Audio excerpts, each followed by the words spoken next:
Selena, they filled it up too high. Oh, good, you're getting it going.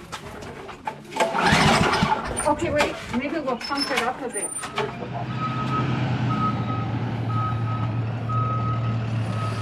Morning mga guys. Ito yung aking in-order na 4 yards.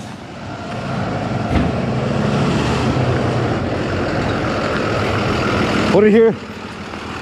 4 yards na topsoil.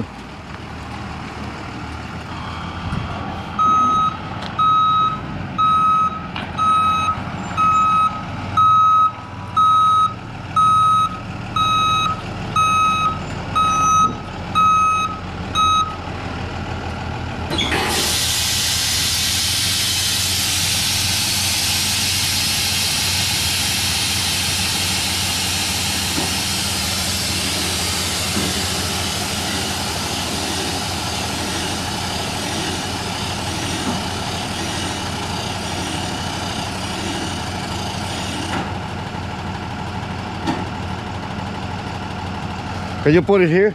Can you straight down there? You want it more to the Yeah, yeah, this one here.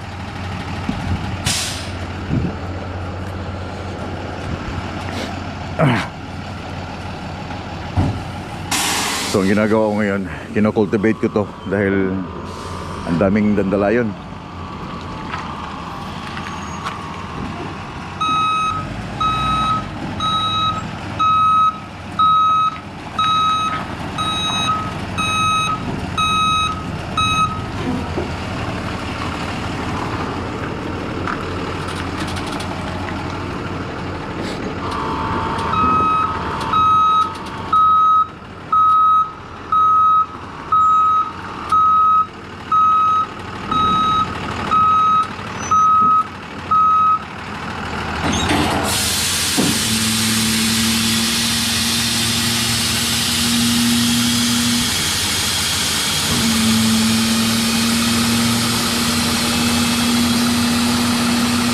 $4 yards, that's $186 including the delivery fee. Yan ang topsoil. There you go. Dami.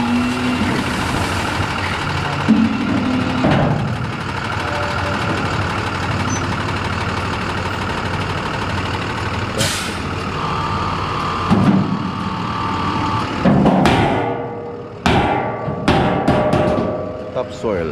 Ganda nito. Thank you.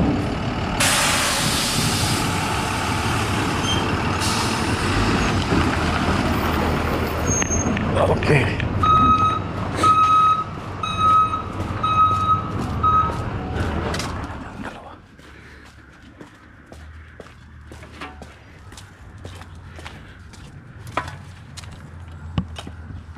Oh, gotta get a big scoop.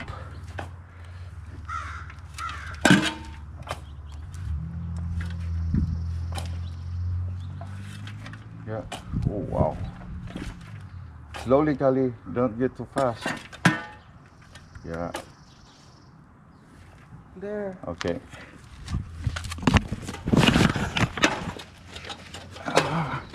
Okay. Well, what are you putting? What?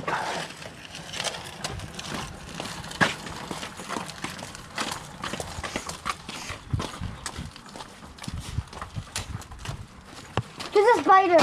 Where? What is that? Huh? Oh. You know what, can I say something?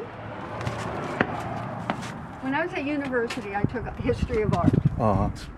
The smoke is bothering me. And I learned a lot.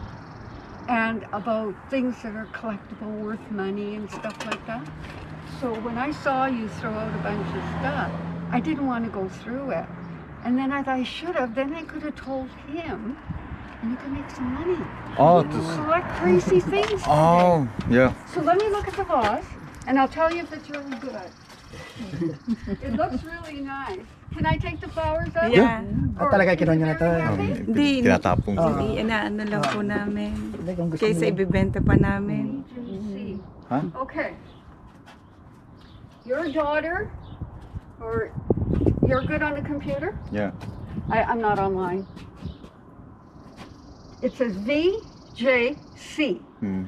I don't know those initials, but that, like, if you, how do I put this? If you go on to eBay, or what's the other one? Oh, you mean the base, right? Yeah, The base. Kijiji. Yeah. Yeah, Kijiji. Yeah. You know what I'll do? I'll write it all down for you, okay? And if it's junk, okay, just give it away. But if you find out it's worth something, there's collectors here. Oh, really? And they go through all the stuff, you know? Yeah. So if you want to make it, that's a beautiful vase. I thought It I must bought be- that one is $10. What's that? I bought that one $10. At what? Just only $10, yeah. For $10 to put that one 10 from bucks. 2 years ago. Yeah. Oh, see? Base lang kasama. You don't know. Kasama na po yung cover. So what I'll do is write down. Are you going to be here, like, Until tomorrow. you're not Until driving no. tomorrow? No. I can give it to Amerna. Yeah. And we'll see. Maybe it's nothing, but it looks beautiful. Pinagtatapong ko kasi yung mga hindi kailangan eh. Panghinayang yan. Yan. Sabi nito nung namili ka ng Home Depot sa Home Depot. Tingnan mo si Marco, lahat ng hawakan binabagsak. Lahat binabagsak. Takot na, sabi ko. Tingnan niya. Yeah. Kung Bili ko lang yan sa ano. Na anuhan na Sa siguro, mga- baka antik. Sa mga garage sale ko yan. Baka antik yun. antik, A little bit of a chip in it. Antik na siguro. there's a chip. Right over But here. still good, eh? Oh, yeah. But sometimes it doesn't matter. But what I'll do is take the vase, like, Yeah. Yeah, I'm gonna indoors, keep this one and then check. And then I could tell you know, you if you're here, Amerna, and then you never know. Yeah. But you know what the things were that I wasn't thinking, and I didn't want to impose. And I think if you put out a bunch of little toys, like little toys for McDonald's, whatever, they were gone in a flash. So, you know, but it may be nothing, right? But Because this one just stuck in here inside, so I have to throw it away. oh, this one I'm trying to get rid of all this stuff. There's so much Because junk. I want to the garage will be empty and just put necessary things inside. Yeah. No, I'm trying to, I was thinking of having garage sale, and then I thought, oh, do I want all these things? You know, last time I had a garage sale, would you take $1? Would you take this? And then you end up working so hard and you end up with $30. Anyway, are you gonna mower? Oh, thank you. My mower is not, I can't. I will do it. No problem. No. No, I'm gonna do it. It's good exercise, but if you could get my mower running. Sorry to bother you, got It's okay. company, and if you could. The guys, You want me to get out?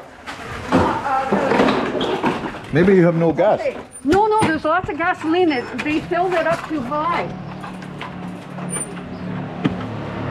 See, look, it's too Oh, much. yeah. It's not supposed to be. The guys, they were doing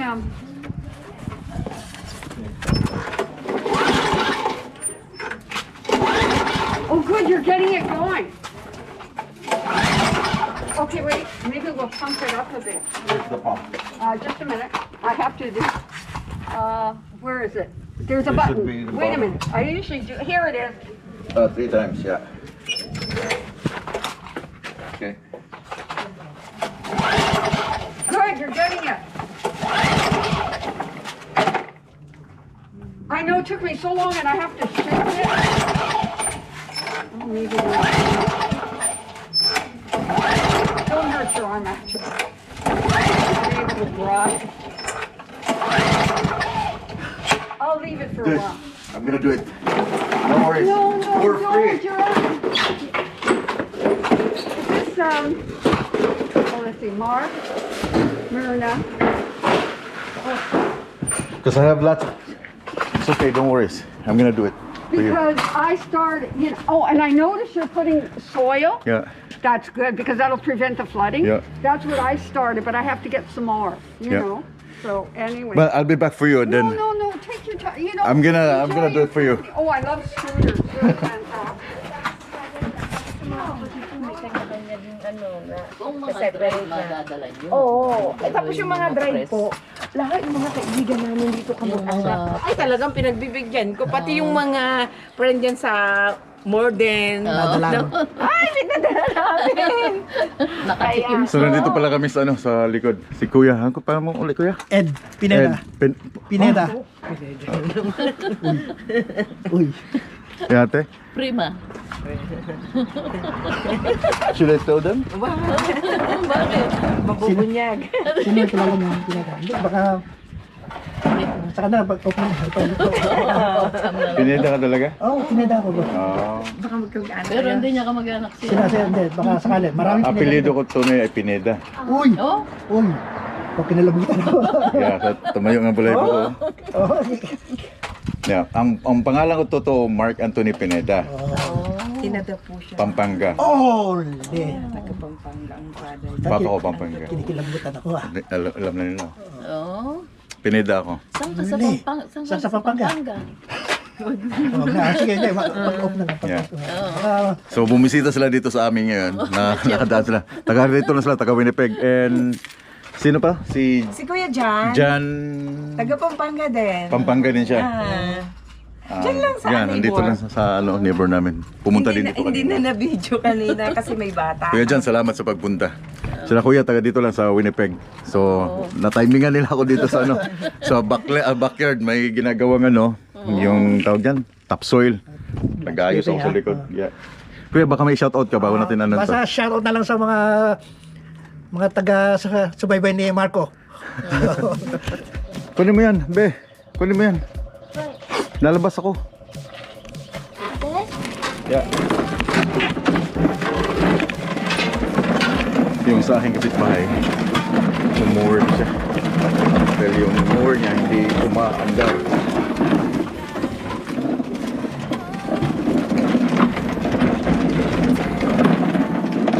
Tanda na kasi kaya.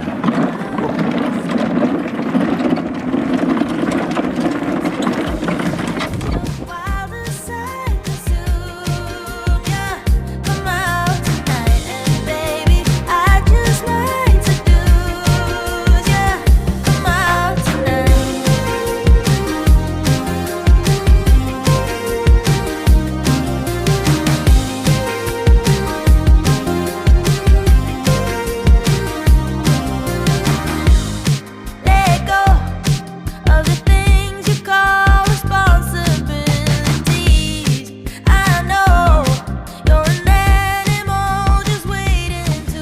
Kahit dito sa gilid guys, itong gilid, ito second house na ako eh. So tinitira ko pa rin para lahat malinis, no? Yung community malinis, di ba? Extra effort. Isang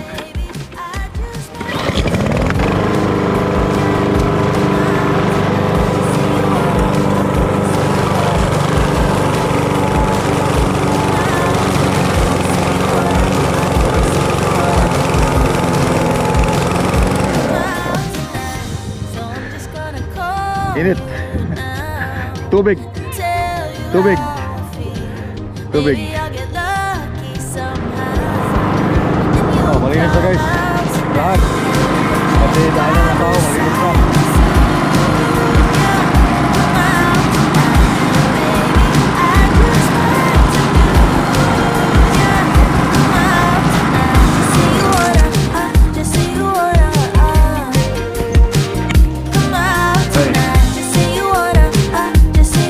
Spot ko ng hapon. Ngayon pa na talaga tapos everything na ano na.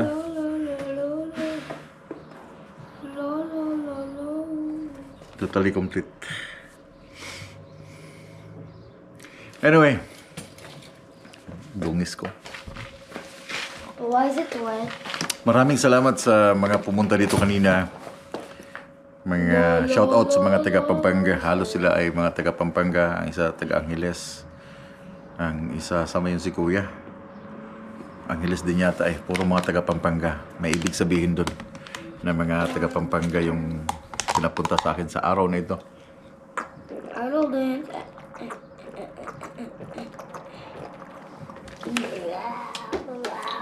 Yeah, si Kuya Jun. Kalimutan ko yung isa kanina. Nag-shoutout na siya eh. Yeah, but maraming salamat. Bond. May isang ibig sabihin na nun. May isang ibig sabihin na nun. Anyway. Yeah, tapos na. Linis.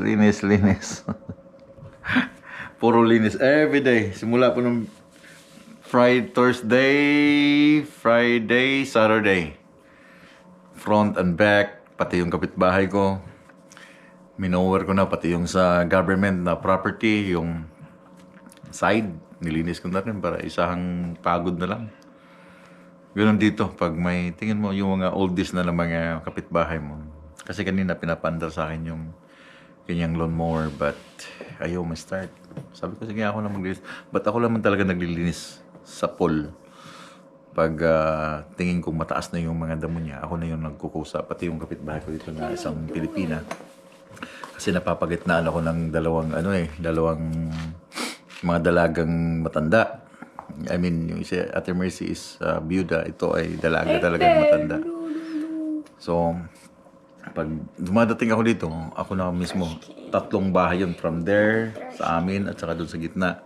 Pati yung sa government na area, yung pathway, yung sa kanilang sa government, nililinis ko rin yan. Pati yung likod kanina. Para isang pagod lang. Para paglabas ng mga matatanda ay, yung malinis. Pero ito yung mga sa aking likod, hindi ko na nililinis yan kasi bata-bata pa naman yung bata-bata pa yung nakatira dyan. Ba't nakakapagod? Ngayon lang talaga ako nakapagpahinga. Sakit ng paa. Yung sa aming sunroom, tinanggal ko na kasi papalitan ko ng flooring. But yun nga sabi ko, marami pa akong gagawin sa mga susunod na mga off ko. Yeah. Anyway, again, maraming salamat sa mga taga Pampanga na pumunta dito, taga Kuwaitin, at saka si Kuya John, nandito lang, kapitbahay ko lang. Malapit sa school. Lumapit talaga siya kanina at Marco! Tourist sila dito. Wait. Tourist sila dito sa Canada, yung mag-asawa. Pero yung isa kanina, si Kuya, matagal na sila, 1988 pa dito sa Canada. So si Kuya doon, tourist. Sabi ko, one of these days na off ako, at nandyan kayo, sasama ko kayo sa truck para makita nyo yung truck ng Q-Line. Yung pinapanood nyo lang dati na sa TV, sa YouTube, makikita nyo personally yung ginagamit ng Pinoy Trucker. Again, thank you so much. So paano, hintayin ko lang yung aking anak kasi bumili ng pizza. Gusto kumain ng pizza. Pagod. Nangingitim na ako. I hate summer. Summer, ang daming ginagawa. Pag winter time, wala kang gagawin kundi mag-push lang ng snow, maglinis lang, yun lang. Lahat nasa loob ng bahay. Tinatamad lumabas, but summer, man. Daming ginagawa. Anyway, it is what it is. Kasi 2 buwan na tong summer kaya sinasagad na namin. And then after a few months, babalik na naman sa taglamig by August. In a few days, June, July, then August, mag-start na naman maglamig. September, November, snow na naman. Hey, mga chay. Fresh. Katapos nung trabaho kanina sa labas, natulog ako for a couple of hours. Anong oras na ba ako gumising? 8 na? 8:30, yeah. Sarap ng tulog dahil sobrang init kanina. Tapos, yeah, pagod. 3 days in the making. Linis dito, linis doon, linis. So ngayon ay Sabado. On the 7th day, papahinga na ako. Wala na akong gagawin on Sunday. Pahinga for 1 day. And then, yeah, prepare ko muna yung aking sarili para sa Monday morning na bakbakan na naman. Kung kung meron. But for sure meron yan. So anyway, bibitawan ko na kayo. Maraming salamat sa suporta, sa inyong likes and comments. Pag-ampimutunan, have a good weekend ahead sa inyong mga chuy, mga chay. Amping, permi, good night.